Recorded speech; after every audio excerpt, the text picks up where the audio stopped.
This is kind of dope. I like the whole YouTube live. Let's see if anyone will join me in here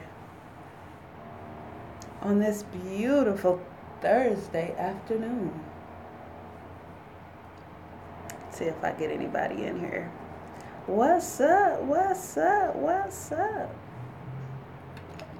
How's everyone doing? Hopefully I get some viewers. We'll see.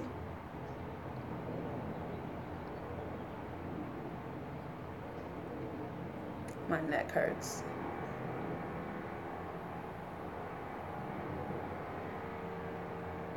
I need a massage so bad. It's not even funny.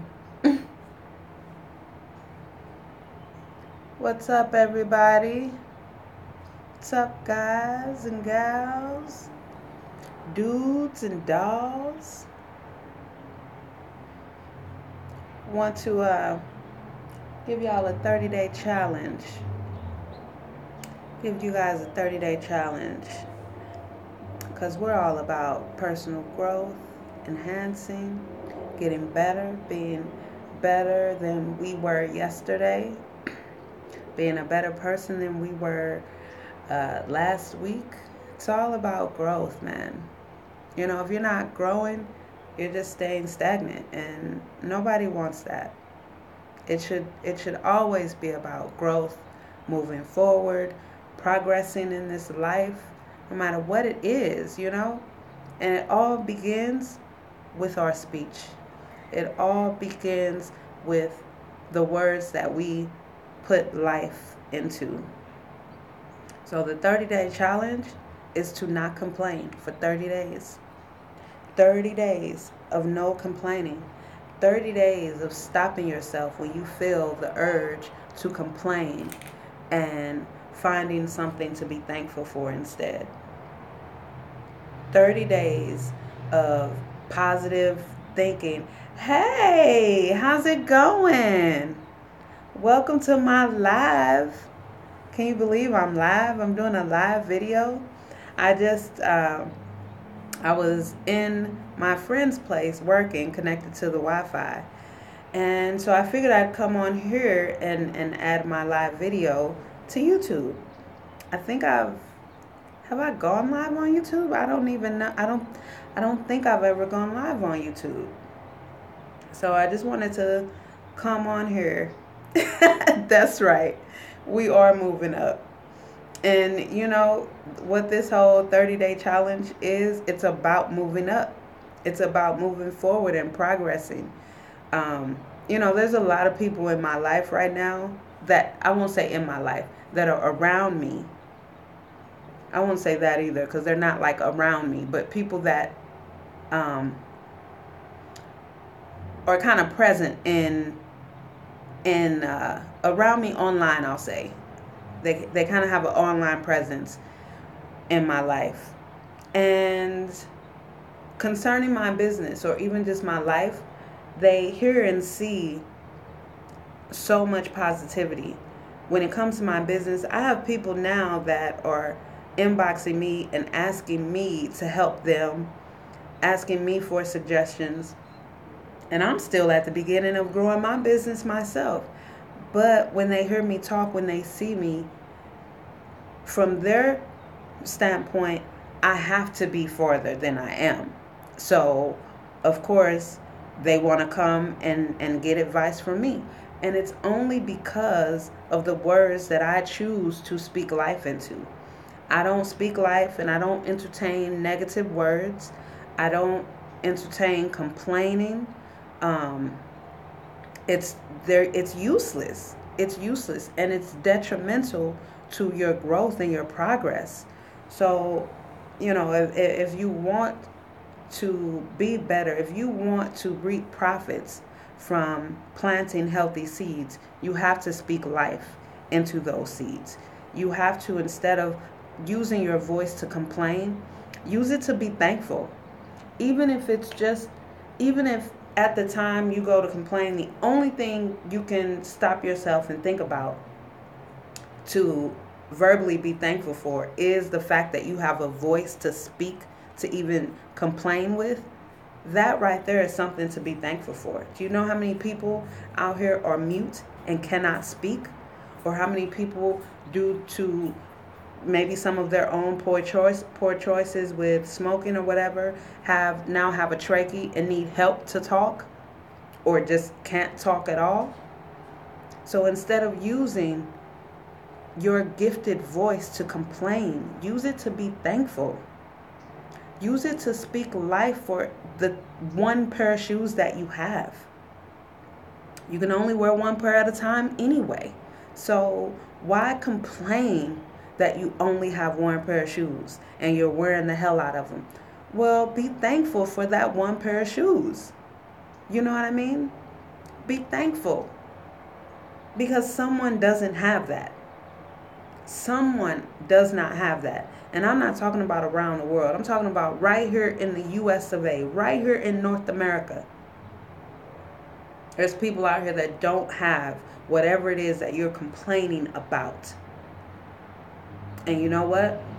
You can sit and have a conversation with them, and you'd be amazed by their attitude. You'd even be wondering how they can be so positive. Why they're not complaining? How come they're not mad? Well, what is all that going to do? All that does nothing. It's not productive. It's not beneficial. And people that are about being productive in their life, that are about advancing and moving forward and growth and progress, they don't complain and they don't sit around and listen to complainers. That's right. It could always be worse. It could always be worse. We need to take every situation, because it isn't the situations that happen to us that make things worse. It's how we handle it. It's how we respond to the situations. And our responses is what shape and mold our character. So when you find people that are old, that are like in my age group and older, that are constantly complaining, always negative, listen to them. They complain about shit that happened 40 and 50 years ago. I got a cousin that's 20 years older than me, and she still complain and tell me stories about what my auntie did when she was 9. Now, let's keep it 1,000. When I'm listening to her, when I'm half-ass listening to her, because when she starts that, I tune it out, I promise you. I tune it out. I start focusing on something altogether different. I don't even I don't even respond. I go as mute as I can so she can hurry up and get it out, and we can move on and start talking about something beneficial. You have this woman damn near 7 years old still complaining about something that happened when she was 9. First of all, how factual is your recollection? You know, you've been smoking pot for 50 some years. I just don't know if what you're if how you recall that situation when you were 9 and why it's still affecting you now in your 60s. Like, that is poison. But then when you take a look at her life, there's never been anything productive in it. Never been any progress. Never been a successful moment. Not even one successful moment. Honestly. This is the result of constant complaining. It's not what your parents did. It's not your boss, your supervisor. It's not the landlord. It's not anyone. It's self. It is self. That's it. That's it. That's all. We attract whatever positivity or negativity that is constantly coming around us, because we've created a pattern for ourselves. We have a pattern, we have a routine of complaining and bitching and moaning every day, and that becomes our pattern. So now just Even when we don't even think we're complaining, if someone checks us and say, girl, you just complaining about nothing, you'll notice they'll be like, I'm not complaining, I'm just saying this, that, and the third. Honey, you're complaining. Those are complaints. If they were not complaints, then you wouldn't even have this same energy if they weren't complaints. You're not saying, I'm glad my mom was hard on me when I was younger, because that's what helped shape and mold me to do this and to go on. And no. It's never anything productive. So if we're about to end this year, and we cannot end this year the same way we brought into it, the same way we brought in this year. You have to advance, and every harsh situation or every trying situation that causes us to have to kind of regroup and go back to the drawing board and formulate a new plan, that is the prerequisite to you getting to the next level. That's not some negative force. That's not the devil busy at work, or maybe it is. But if you use that to catapult you to the next level, then did it backfire? Was it the devil at work, or was it the universe testing you in a way that you needed to be tested to get to the next level? You cannot stay in high school forever, Even if you choose not to go to college, you got to get the hell out of here. You got to get out of here. You cannot stay in the 10th, 11th, or 12th grade for an eternity. And you see the people that do. You see the people that have stayed in high school and have not advanced. And I don't mean like actual whatever high school you went to. You get what I'm saying. The mentality, the lack of growth. You can't stay in the same spot forever, and you can't do the same half-assed things and expect some grand result. No. I remember in my 20s, I had tried like maybe one or two at-home businesses, work from home. In my 30s, I did the whole Mary Kay thing. That wasn't even my choice. That was because I'm a makeup artist, so one of my best friends and the whole Mary Kay team really pushed me, or tried to push me into doing it. Actually, I didn't do it at that time. When I decided to join Mary Kay, it was strictly for the bag. I wanted the bag, but it was my choice. So for me, I couldn't even look at that as, oh, Mary Kay didn't do anything. No, I didn't do anything. But the difference in me now and like in my 20s when I tried a work from home business is my outlook, my attitude. I have to realize now that if I chose to just half-ass this business, if I chose to pretend like I'm being so productive by just being busy doing nothing, and then at the end of a month or 2 months or whatever time frame, I decide to say, oh, that didn't work.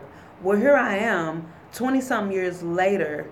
I'm a hairstylist also. I was a fashion designer first, and then makeup artist. And I never had a desire to be a hairstylist, but I felt like I was missing out on bridal hair money. So then I became a hairstylist. That's when I went to beauty school when my marriage was dissolving. So that's what's up. Kudos. I don't do it now. Since moving to Arizona and taking control over my life and turning 40, deciding that my life is mine, my decisions are totally my own, I realized that I'm kind of over it. I had been doing wardrobe styling and makeup artistry for like 7 or 8 years about 8 years before I even went to beauty school to learn how to do hair.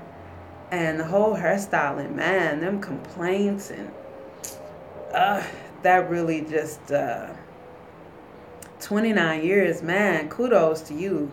I didn't even get that far. I'm so over it. You know what? I felt like I was still working for someone. For me, even though I was 1099, I was independent, I felt like I was working for my clients. I didn't feel like I was my own boss. And that's something that I wanted to do since I was young. I just, being so shy and introverted, it was something that I wasn't even capable of doing. I wasn't capable of getting to where I could be my own boss. But doing like working for clients, I'm over that. I'm over that. Even when I set my own hours because I was 1099, you still have clients that will want you to, come in earlier just for them or stay later just for them. And to me, it feels like I was working for them. I have to jump when they want me to jump. I can try and control them and say, well, these are my. I just didn't like that. I didn't like that. Now I'd rather completely just be my own boss, do my own thing, and be able to do it from wherever I'm at and not have somebody say, oh, you should have been here at this time. No, I should not have. I'm just over it. And now my whole attitude, my whole outlook has changed on life, on me, on everyone around me. I guard my circle a lot tighter than I did. Thank you. Thank you. I think low key, I always have been a free bird. I was a pet. I've been a pet my whole life. So it feels good to be free now. It feels good to be free. And I appreciate you for recognizing it. And a lot of people around me now recognize it. And I do get called things like free spirit. I used to get called free spirited when I was out, you know what I mean? When I wasn't in my mother's house, when I wasn't being dictated by someone, then I could just be me. And it feels lovely, man. It feels lovely. And it's also why I feel, for me, it's so important to control what I say and control what I think, because that all becomes my actions, and those actions become my patterns, and those patterns shape and mold my character. So who do I want to be? What do I want to be? What do I want to do? Although I didn't, and then here's another thing, we can't look at, a lot of people say, oh, I should have, or I was supposed to. I wasn't supposed to be at this point in my 20s or even in my 30s, because if I was, I would have been. There's so many experiences that I've gone through between then and now, even between 30 and now, that have prepared me for this moment, this particular moment in my life that I wasn't ready for before, because I didn't have those experiences. I didn't have those prerequisites to get to this point. Not only did I not pass them or have them, I wasn't ready for them. So we really have to control our thoughts and our speech.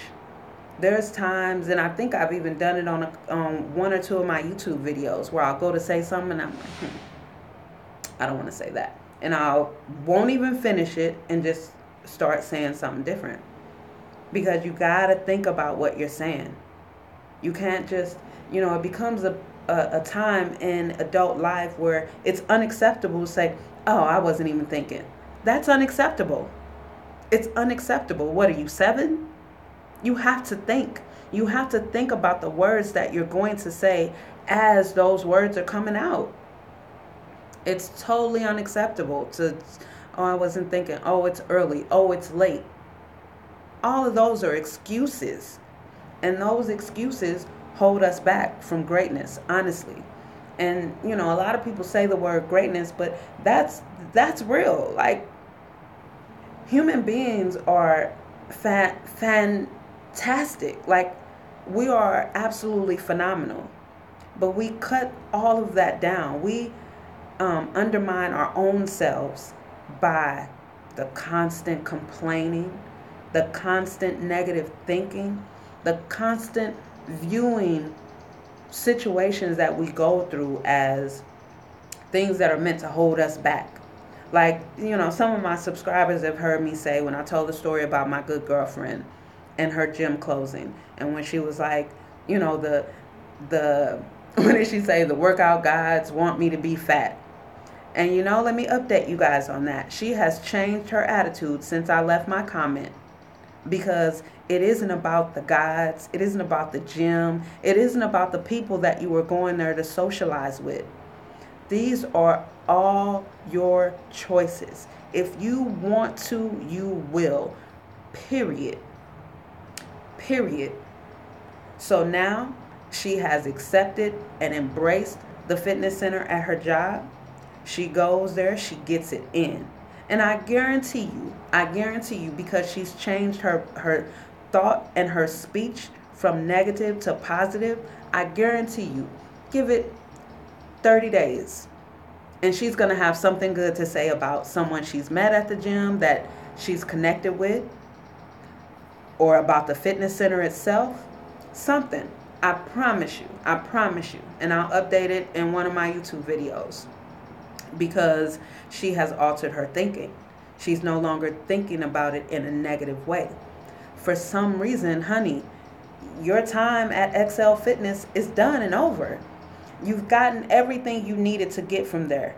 Now, the only way you were able to move from there to the next level is by that gym closing down. And sometimes that's what happens in our lives.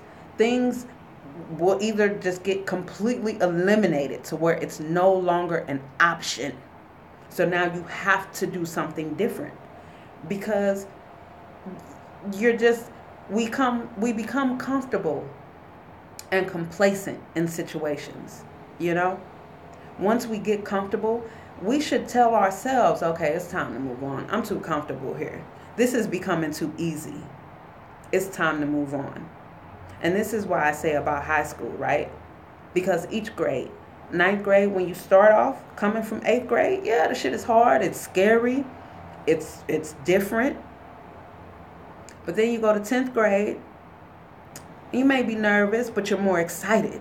Because, 9th grade wasn't as bad as you thought it was going to be. Oh, okay. So now you go all the way through and you skate through, right? Because it's easy, because it's still high school. Whether you upperclassman or lowerclassman, you're still high school, right? But then folks get nervous, like really nervous. 11th grade, 12th grade. Me, my last 6 weeks of beauty school, I was terrified. I had conversations with my instructors like, what if I'm not able to make a living for myself? What if I can't get hired? At the time, I was wearing hijab. What if no one hires me because I'm wearing a hijab? What if, all the what ifs? I was terrified. Like, I didn't want to take my state boards. I had gotten comfortable and I didn't want to move on. It was terrifying. Once I got out there, yes, I had nerves having a consultation with clients, and now I don't have the instructor. I can't just, Miss Stacy, is this right? Is that, I didn't have that, And now I'm just free falling from the tightrope. There's no cushion down there below to catch me if I fall. Only thing I have to rely on is everything that I had been taught. It's the only thing I had to rely on, So when we get too comfortable in a situation, there's always something that comes up that is so severe, it's forcing you to do something different. Even when we know we should have been gone and done something different. It's all in here. It's all in our minds. And typically that's with everything, with fitness, with our diet. It's all in our mind. We're not attached to any of this shit. And the thing that we should be the most attached to is what we're the most detached from. And that is our being, our core, our center. We allow ourselves to be manipulated. We allow our time to be manipulated and controlled. We go places that we really don't want to go. Why? Because, my best friend this, or my mom that, or my guy, this. Why put yourself in these situations? Why let people manipulate and control the only thing that you cannot get back, which is your time and your life? Like I told my daughter, you have to be the ringleader of who comes in and out of your circle, period. No matter who they are. We get so attached to titles: cousin, mama, brother, daddy, this, that, and the third. But do these people act like the titles that we uphold them to? In a lot of cases, no. No. So we allow ourselves to be manipulated, controlled. We allow what we've grown up hearing to now become repetitive thoughts, and now we repeat it. I told my daughter one time, she had came and said something.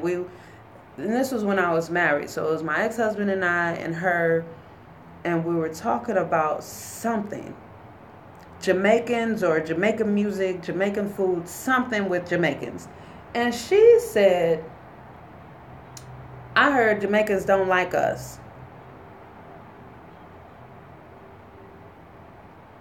And I hate when people repeat something that they've been told like it's theirs. Don't come telling me about somebody else. Don't come telling me, such and such did this. No, at the very least say, such and such said they did this. You weren't there. You don't know. So I told her, don't repeat something that you've heard someone else say if you have no recollection of it. I asked her, have you ever been around Jamaicans? No. Well, do you know any Jamaicans? No. Do you have any Jamaican friends? No. Well, why would you say that? Why would you repeat that because someone else said that? Why would you even listen to the point to where it actually sunk in? Why would you even listen to that so hard? I will cut people off mid-sentence. I know it comes off as rude. I know it does. But I'm protecting me. I don't want to hear that. I don't want to be affected by it. You cannot unhear things. You cannot unsee things. I don't want to hear that. I'm sorry. I don't want to hear that. Can we, talk about something else? Or I can leave. I can go. And I'm for real. Like, I will cut people off in a heartbeat. Mid-sentence. I don't want to hear that. I don't want to hear that. Because even without us trying, we are affected by everything that we hear and see. Whether we choose to let it really sink in or not, but I can't unhear it. You know what I mean? I can't. So I just choose not to even let them speak it. And if someone is really adamant on speaking something negative, something derogatory, something that isn't productive, then I can only control me. So let me remove myself from this conversation and even from your presence. Like, deuces, I'm out. And I know it comes off as rude, but I'm protecting me. I think it comes off as rude as you trying to force your negative point of view on me. That's rude. Especially if I tell you peacefully, I don't want to hear that. I can control what I want to hear or not. Yeah, and you can control what you say, and I can't tell you to shut up, So then I just leave. Because I control my thoughts. Even when I have negative thoughts, I shut them down. I'm telling you. Even if there's times when I physically shake my head and and I'll just zone out for a minute, and I'll just start thinking about things I like, things that are positive, things that are productive. Because, we have thoughts that just come and go constantly throughout the day, but you have to control them. You have to control them, because if you don't, they're going to control you. So that's just what it comes down to. If you don't, they are going to control you. And what is the point of learning how to walk, learning how to talk, learning how to think, learning how to prepare food, learning how to dress yourself, learning how to travel. What's the point of learning how to do all this shit if we're not even going to control ourselves? Like, it seems useless to me. And it's just that cut and dry to me.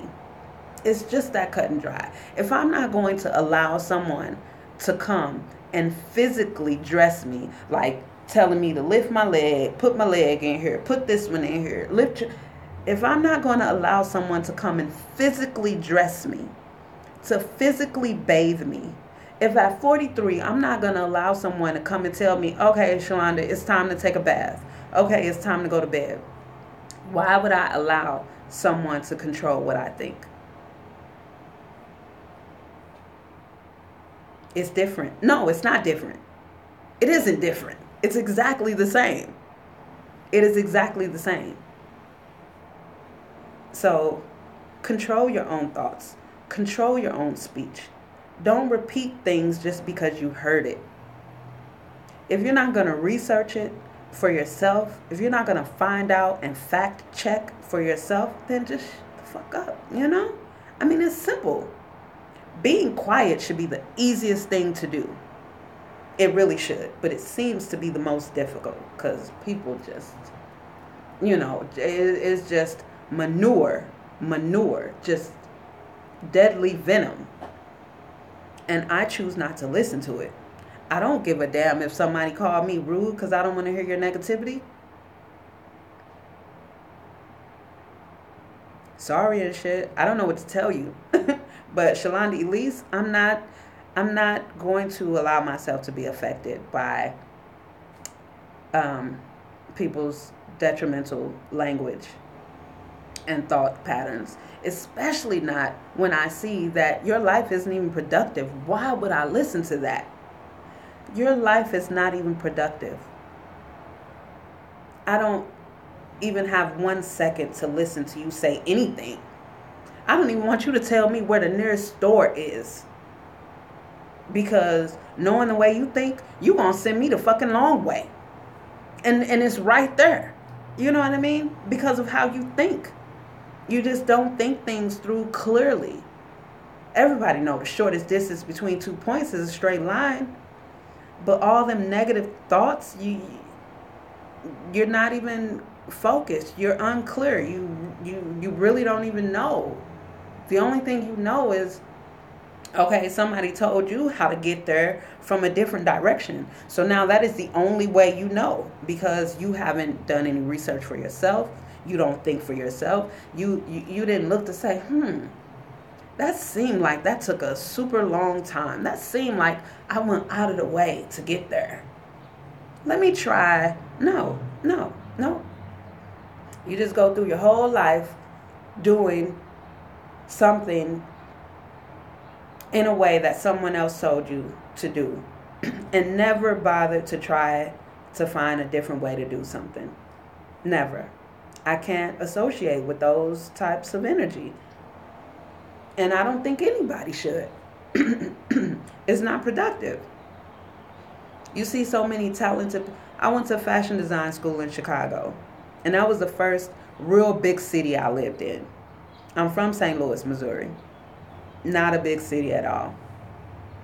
But when I went to fashion design school in Chicago, I got to experience the singing in the subways and the homelessness of amazingly talented people. I mean, I was waiting on the L a couple of times coming from school, like going to one of the fabric stores, and it was a couple of different occasions. One was a young woman, not young, but was a woman, and one was a guy. Blowing. Do you hear me? Blowing. And I just looked and I'm just like, wow. I mean, the chick, her raw voice, her raw dope fiend voice was blowing Beyonce out of the water. And that was back in 2003, 2004. Blowing her out of the water in a damn subway. I mean, same thing. It was a dude.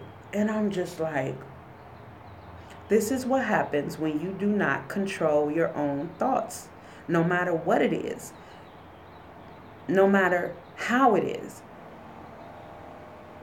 Controlling your thoughts and your speech is the most vital thing that we can do for ourselves. And this is something that my mom used to tell me. And I think that's probably why I've never been an overly negative person. Because, like I say, I wasn't raised, I was trained. Like, everything was training, rigid, structure, you know? And it was just my upbringing. But it when I look back on it now, it felt like training. And it makes me feel so different because that is not, the way I am is not how the masses are. But the ones that I relate to are the exceptions. You know, when I listen to established entrepreneurs, they say things that I've said even 20 years ago, just because that's my frame of mind. Like I said, I just didn't have the courage as an introvert to really step out and do those things and be that person that I am becoming now, you know? But controlling your thoughts, it's vital. It's vital to productivity, your own productivity. And you can't give a damn about leaving people behind or bringing people along. You really cannot. You cannot. That cannot be a factor. That can't even be a talking point. It can't be a footnote. It can't even be in the equation at all. Because what is that going to do? That's going to stunt your growth. You know, they're going to make you feel bad and all the guilt trips. You're going to guilt trip yourself. Because yes, we do that. We guilt trip our own selves just to beat somebody else to the punch. You can't do that. If you're going to grow and excel and get to the next level of life, of your life, it's got to be about number one, and that's you. That's you. And you don't have to be combative. You don't have to be cutthroat. You know what I mean? You don't have to just be just the asshole type of person about it, you know? You can still be compassionate, humane. You can still show empathy for people in situations that you've been in, that you've come out of. It doesn't require being an asshole. Even though I'm an asshole because I say things that most people think, you know? And I say them unapologetically. That's why I call myself an asshole. And I'm a Libra, so I think is that they go hand in hand. But I'm not disrespectful, you know? I will pay disrespect with disrespect. Yes, I do. And I don't think that's tip. I don't call that tit for tat.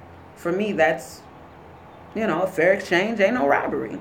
So I repay disrespect with disrespect, you know, because that's just what it is. And that's something I had to learn.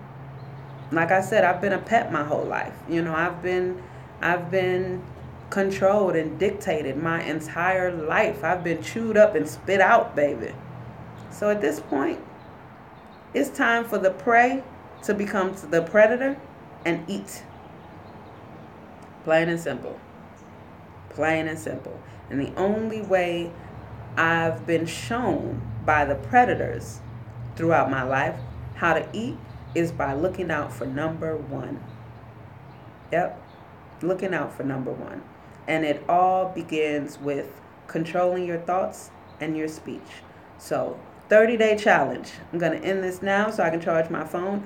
The 30-day challenge is to go 30 consecutive days with no complaining. 30 consecutive days with no complaining. Anytime you feel the urge to complain, you stop yourself right in that moment and you thank God, the universe, for your speech, for your tongue and your teeth and your voice. Let that be the first thing that you are thankful for when you stop yourself from a complaint. So then the next time you want to go to complain, Find something else. If your voice has to be the one thing that you're thankful for the first day or the first 3 days or whatever, let it be. Let it be, let it be. But 30 days of no complaining. And then I promise you, at the end of that 30 days, you will have some kind of progress, whether it's personal growth. At the end of that 30 days, if you're like, you know what? During that time of no complaining, I was able to think about, I remember when I was a kid, there was something that I wanted to do or be. And now, because you've eliminated all these restraints and obstacles, you're able to, like I talked about in one of my videos, holding on to our creativity, our imagination, You're able to explore your talents and your gifts and just what you want to do. And at the end of your 30 days, it'll be clear. You'll have a lot more clarity on your life, your growth, your goals, where you're trying to go, where you want to be, what you want to do in 2018. Start making plans, So, yeah, I'll leave you guys with that. And I will chat with you guys later. I'll probably be coming to y'all from Hotel Honda. We'll see. But anyway, thank you guys for tuning in. I appreciate your interaction. I love it as always. You guys have a wonderful afternoon, and I'll chat with y'all later. Peace.